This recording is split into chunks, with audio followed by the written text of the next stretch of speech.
చేసి మళ్ళీ ఎత్తి పెట్లో పెట్టి వారింట్లో పెడతాం. ఫస్ట్ వచ్చినాడే పెడతాం కొంట పోయి వారింట్లే. మళ్ళీ మేము ఊళ్ళకెళ్ళి పోయినాడే తీసుకుపోతాం. అన్ని రోజుల దాకా ఆ దేవత ఆనే ఉంటుంది. అయితే వారింట్లో దేవస్థానం పెడితే మాకు పట్టుదల అందరిని త్యాగం అడటానికి ఆ విధంగా. అయితే ఆ ప్రకారంగా త్యాగం అడుకుంటే ఆ జమాన్లో కొద్దిగా ఒక తీరుగా పెద్దలు ఉన్నోళ్ళు ఇంతదో అంతదో ఒక యాటనిచ్చి లేనోళ్ళు ఇన్నో అన్నో డబ్బులు పైసలు ఆ ప్రకారంగా ఇచ్చి మా తాతల కాంచెలి మా తనుల కాంచెలి ఇప్పటికి మా దాకా వచ్చింది కాబట్టి ఆ వృత్తిని మేము పోనీయకుండా ఆ వృత్తిని కాపాడుకుంటూ ఊరు తిరుగుతూ మన తెలంగాణ రాష్ట్రాన మాకు మధ్యస్థంలో చాలామంది ఉన్నాం. చాలామంది దగ్గరకు 1000 మందికి ఎక్కువ ఉన్నాం. 1000 మందికి ఎక్కువనే ఉన్నాం. అలా కథ చెప్పే వాళ్ళం ఉన్నాము. కథ కొంతమంది నేర్వక కూడా ఏదో ఒక ఎమ్మటి ఇంత డోలో తాళము కొడుతుంటారు. అయితే ఆ ప్రకారంగా మేము అదే నివసించుకుంటూ బతున్నాం. మా తాత తరము, మా నాయన తరము, నా తరము, నా కొడుకుల తరము, నా మనమంతరం. ఇప్పటికీ నేను 5వ తరాల నుండి ఇట్లా వాళ్ళని ఎమ్మటేసుకుని కూడా ఆ కొడుకులు నేర్చుకున్నారు, నా మనమన్లు కూడా నేర్చుకున్నారు.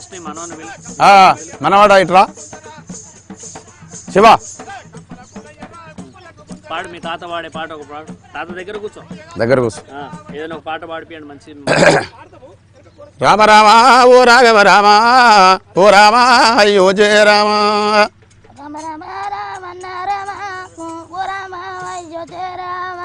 నందనందన ముకుంద మాధవ కుంద మాధవ ఇంద్రాదిశ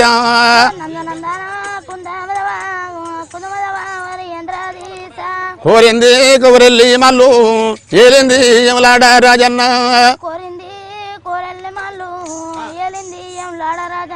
కోరుకున్న వారికయ్యా కొంగుతోటి బండారా మల్లు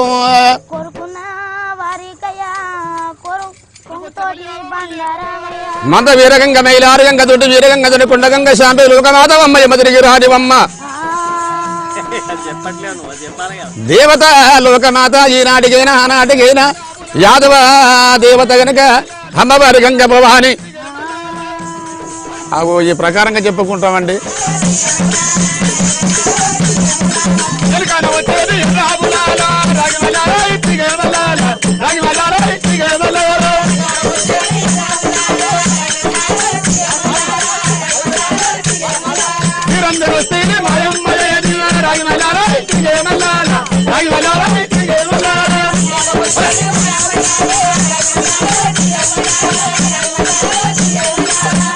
చెట్లలో పూయంటమాయే